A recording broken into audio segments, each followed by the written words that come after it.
Just recently turned 35, and if I had to guess or put a number to the amount of blood transfusions I've had in my lifetime, I'd say around 500 blood transfusions. My name is Lydia Mays. I am from Birmingham, Alabama. I was diagnosed with sickle cell when I was 2 months old. My mom said that I did this scream that was completely unnatural and unheard of.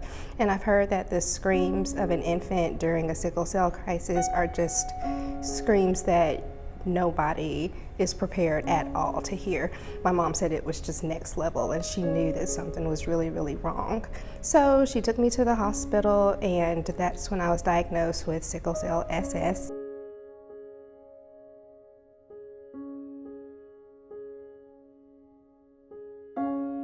I am the only person in my family with sickle cell, which is very, very strange because sickle cell anemia is a genetic disease, meaning it's passed down from parent to child. I'm the only person in my family that is SS. My mother has the trait for sickle cell, and my father has the trait for sickle cell. And although the chances are very, very slim that two people with the trait can produce a child that is full SS, that's what happened in my case. And that's how I wound up with the disease, and I'm the only person with it. A sickle cell crisis is when your blood cells start to go on the offense. They're going to start attacking your own blood cells, and what happens is the blood starts attacking the blood dies, and it's called hemolysis, but that's also what is increasing your anemia, which is why I have to have so many blood transfusions. So the blood's attacking itself, it's killing itself. The blood also attacks and kills and destroys bones, organs, tissues, sorts of things like that. And when it's doing that, and when the blood is in crisis mode and it's on the attack, you can feel it.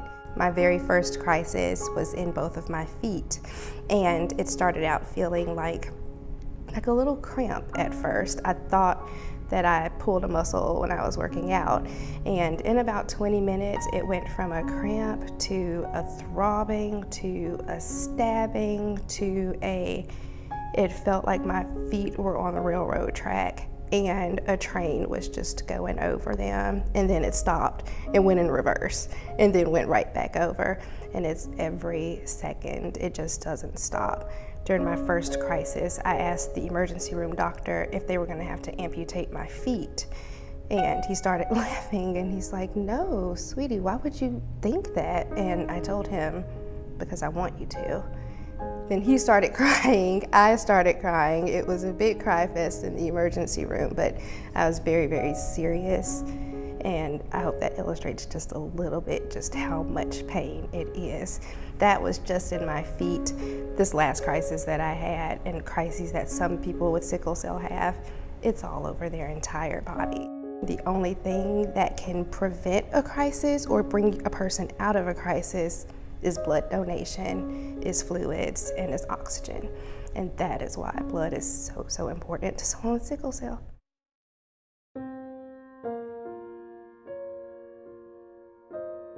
The first time I had a blood transfusion, it was really, really interesting. I was in the hospital for 6 days for a sickle cell crisis. My blood count started going down and down and down. And when you have sickle cell anemia, you're already anemic, so there's already a need for blood. But when you're in a sickle cell crisis, that increases that need for blood donation.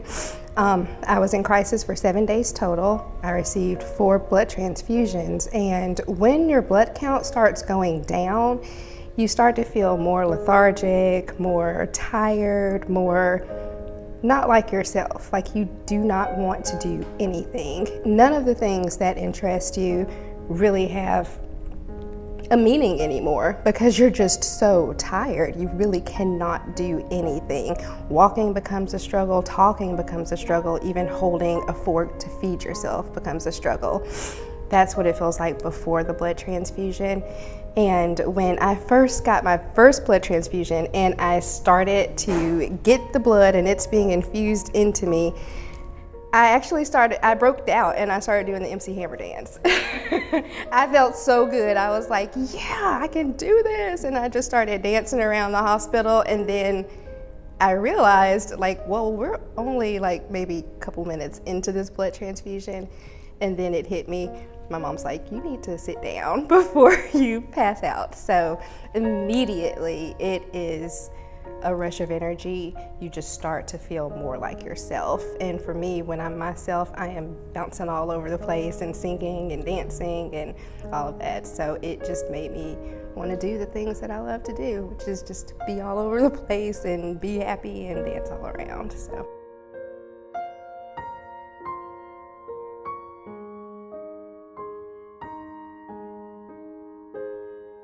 It's important for the African American community to give blood because it is how you're matched. You're going to be matched similarly. So me being African American, I have a better chance at getting somebody's blood that's African American than Caucasian, and vice versa. If someone were Caucasian, they'd have a better chance of receiving Caucasian bloods without any reactions or without any complications. Whereas if you're receiving something across or that's from a different race, you do wind up with an increased risk of complication.